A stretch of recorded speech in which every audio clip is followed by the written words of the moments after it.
Hello বন্ধুরা, আসসালামু আলাইকুম। আশা করি যেখানে আছেন সকলেই ভালো আছেন। ভিভো এবার আমাদের মাঝে তাদের দুর্দান্ত একটি ফোন অফিসিয়ালভাবে নিয়ে আসতে যাচ্ছে। এই ফোনটিতে থাকবে ফ্ল্যাগশিপ টাইপের প্রসেসর, সাথে থাকবে দুর্দান্ত ক্যামেরা সেটআপ এবং ফোনটির ডিসপ্লেটি হবে এক কথায় দুর্দান্ত। আর এই ফোনটির লুক ও ডিজাইন দেখলে আপনি এক কথায় প্রেমে পড়ে যাবেন। আজকের ভিডিওতে আমরা আলোচনা করতে যাচ্ছি ভিভো S15 Pro এই ফোনটি নিয়ে। এই ফোনটি কবে বাংলাদেশ এবং ইন্ডিয়ার মার্কেটে অফিসিয়ালভাবে লঞ্চ হবে এবং এই ফোনটি বাংলাদেশ এবং ইন্ডিয়ার মার্কেটে কত দামে লঞ্চ হবে, এই সকল বিষয়ে ফুল ডিটেলস আপনাদের জানিয়ে দেবো আজকের এই ভিডিওতে। চলুন আর কথা না বাড়িয়ে আমরা চলে যাব মূল ভিডিওতে।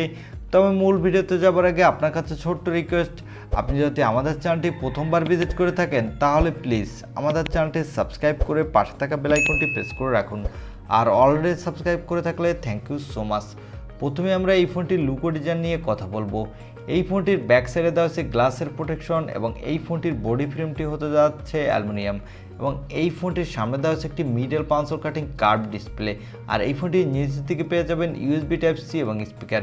তবে এখানে কোনো 3.5 মিলিমিটার হেডফোন জ্যাক থাকছে না। সো এই ফোনটির লুক ও ডিজাইন আমার কাছে এক কথায় দুর্দান্ত লেগেছে এবং এই ফোনটির লুক ও ডিজাইন দেখলে মনে হবে এটি একটি ফ্ল্যাগশিপ ফোন। এবারে আসা যাক এই ফোনটির ডিসপ্লে সেকশনে। এই ফোনটিতে ডিসপ্লের জন্য দেওয়া হচ্ছে 6.56 ইঞ্চি মাপের একটি full HD plus AMOLED display with 120 হার্টজের রিফ্রেশ রেট এবং এই ডিসপ্লেটি HDR10+ সাপোর্টেড। আর এখানে দেওয়া হচ্ছে ম্যাক্স 1500 নিটসের ব্রাইটনেস, যার ফলে এই ডিসপ্লেটি ডিরেক্ট সানলাইট ইউজের সময় সেক্ষেত্রে কোনো প্রকার ব্রাইটনেসের ঘাটতি পাবেন না। সো এই ফোনটির ডিসপ্লে সেকশন আমার কাছে ওয়ান অফ দ্য বেস্ট একটি ডিসপ্লে সেটআপ বলে মনে হয়েছে। এবারে আসা যাক এই ফোনটির ক্যামেরা সেটআপে। এই ফোনটির ব্যাক সাইডে দেওয়া হচ্ছে ট্রিপল ক্যামেরা সেটআপ, যার প্রাইমারি লেন্স হলো 50 মেগাপিক্সেলের, সাথে দেওয়া হচ্ছে একটি 12 মেগাপিক্সেলের আলট্রা ওয়াইড অ্যাঙ্গেল লেন্স এবং সর্বশেষ দেওয়া হচ্ছে 2 মেগাপিক্সেলের একটি ডিপ সেন্সর। এই ফোনটির ব্যাক সাইডে ক্যামেরা দিয়ে আপনি 4K-তে 30 FPS পর্যন্ত ভিডিও রেকর্ড করতে পারবেন, সাথে মোটামুটি ভালো মানেরই ফটোগ্রাফি করতে পারবেন। তবে এখানে যদি একটি টেলিফোটো লেন্স প্রোভাইড করতো তাহলে এই ফোনটির camera section one of the best একটি ক্যামেরা সেটআপ হতো। এবং এই ফোনটির পাওয়ারের কথা বলতে গেলে এখানে দেওয়া আছে মিডিয়াটেকের ডায়মেনসিটি 8100 প্রসেসরটি।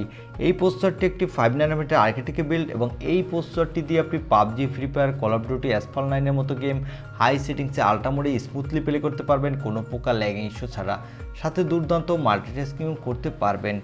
এই ফোনটিতে সিকিউরিটির জন্য দেওয়া হচ্ছে ইন ডিসপ্লে অপটিক্যাল সেন্সর, আর এই সেন্সরটিও ভালোই ফাস্ট হতে যাচ্ছে। এবং এখানে ব্যাটারির জন্য পেয়ে যাবেন 4500 mAh-এর একটি ব্যাটারি, সাথে পেয়ে যাবেন 80 ওয়াটের একটি ফাস্ট চার্জার। কোম্পানি ক্লেম করছে 18 মিনিটের মধ্যেই আপনি এই চার্জারটি দিয়ে 70% চার্জ করে নিতে পারবেন। এবং এই ফোনটিতে থাকছে না কোনো extra dedicated micro SD card slot. আর এই ফোনটিতে দেওয়া হয়েছে LPDDR5 র্যাম, সাথে দেওয়া হয়েছে UPS 3.1 স্টোরেজ, যার ফলে এই ফোনটির র্যাম এবং স্টোরেজ ভেরিয়েন্টটি অত্যন্ত ফাস্ট হতে যাচ্ছে। এই ফোনটি দুইটি কালার ভেরিয়েন্টে মার্কেটে পাওয়া যাবে, একটি হলো ব্লু অন্যটি হলো ব্ল্যাক। এবং এই ফোনটি দুইটি র্যাম ভেরিয়েন্টে মার্কেটে পাওয়া যাবে। এর বেস ভেরিয়েন্টটি হবে 8256 GB আর টপ ভেরিয়েন্টটি হবে 12256 GB। এবারে জানিয়ে দেবো এই ফোনটি কবে বাংলাদেশ এবং ইন্ডিয়ান মার্কেটে অফিসিয়ালভাবে লঞ্চ হতে যাচ্ছে এবং এই ফোনটি বাংলাদেশ এবং ইন্ডিয়ান মার্কেটে কত দামে লঞ্চ হতে যাচ্ছে। এই ফোনটির বেস ভেরিয়েন্ট অর্থাৎ 8256 GB ভেরিয়েন্টটি ইন্ডিয়ান মার্কেটে দাম হবে প্রায় 40,000 রুপির কাছাকাছি। আর এই ফোনটি যখন বাংলাদেশে অফিসিয়ালভাবে লঞ্চ হবে এর বেস ভেরিয়েন্টে হবে প্রায় 50,000 টাকার কাছাকাছি। আর এই ফোনটি বাংলাদেশ এবং ইন্ডিয়ান মার্কেটে রিব্র্যান্ডেড হয়ে সেক্ষেত্রে Oppo Reno 8 Pro নামে আসবে। তাই যাদের বাজেট 50,000 টাকার মধ্যে এবং এই বাজেটের মধ্যে সবথেকে সুন্দর লুক ও ডিজাইনের একটি ফোন কিনতে চান, সাথে দুর্দান্ত গেমিং পারফরমেন্স পেতে চান, সাথে ভালো ডিসপ্লেও পেতে চান, তারা চাইলে এই ফোনটির জন্য ওয়েট করতে পারেন। এই ছিল Vivo S15 Pro এই ফোনটির একটি রিভিউ। আর ভিডিওটি যদি ভালো লাগে থাকে তাহলে অবশ্যই একটি লাইক দিয়ে আমাদের চ্যানেলটি সাবস্ক্রাইব করে পাশে থাকা বেল আইকনটি প্রেস করে রাখবেন। দেখা হবে অন্য কোনো ভিডিওতে। আজকের মতো আল্লাহ হাফেজ।